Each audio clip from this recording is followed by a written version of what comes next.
Welcome to Prime Cyber Insights. I am Aaron Cole, and today, we are navigating what I would call a particularly turbulent week in the digital risk landscape.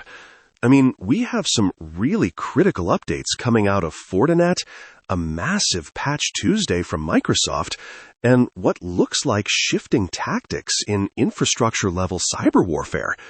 Joining me to, parse through these developments is my co-host, Lauren Mitchell. I'm Lauren Mitchell. It really is a heavy news week, Aaron, especially for those who are managing perimeter defenses and enterprise monitoring tools. To help us understand the broader security implications, we're joined today by Cole Mercer.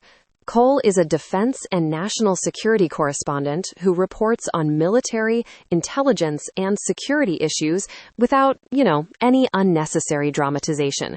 He has a very sober delivery that I think we need right now. Cole, welcome to the show. Thank you, Lauren. I think the current situation, it involves more than just routine patching. We are seeing a convergence of software vulnerabilities and strategic intent, particularly with the Palo Alto GlobalProtect Zero-Day and the Fortinet RCE. These aren't just technical bugs, They are access points for significant threat actors. Yes.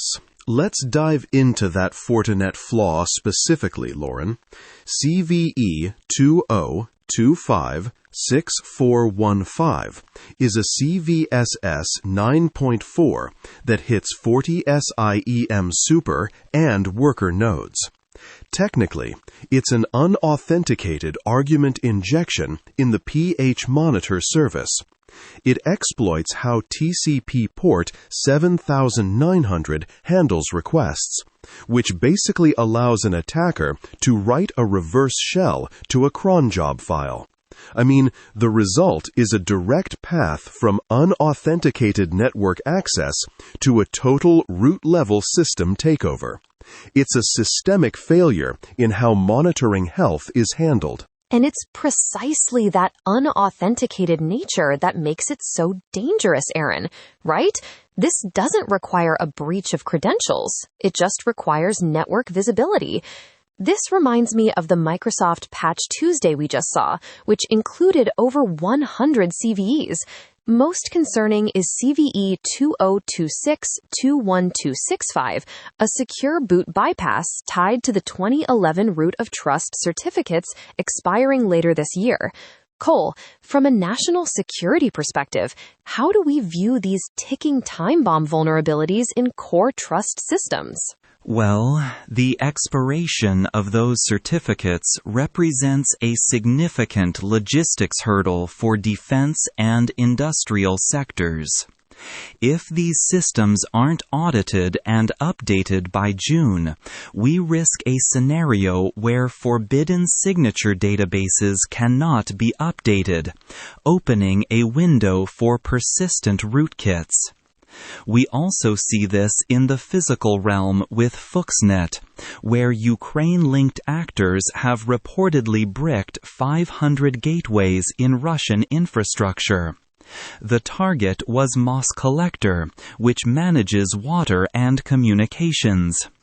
This is a sober reminder that digital flaws have very real physical consequences for urban centers. That's exactly the systems-level threat we talk about. When you combine the Palo Alto VPN Zero-Day, which allows unauthenticated RCE with root privileges, with the Fortinet SIEM flaw, you're looking at a total collapse of the trusted perimeter and the trusted monitoring. Actionable steps for our listeners. Limit access to port 7900 immediately for Fortinet instances.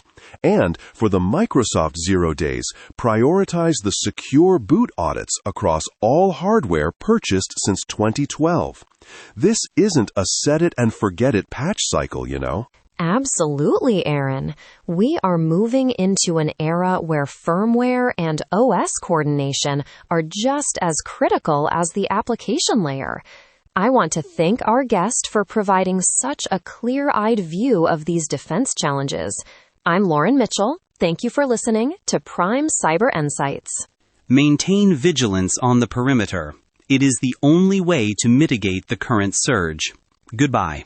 The final sentence is read clearly and steadily for the disclaimer. Stay secure and stay informed. I'm Aaron Cole. We will see you in the next episode of Prime Cyber Insights. Neural Newscast is AI-assisted, human-reviewed. View our AI transparency policy at neuralnewscast.com.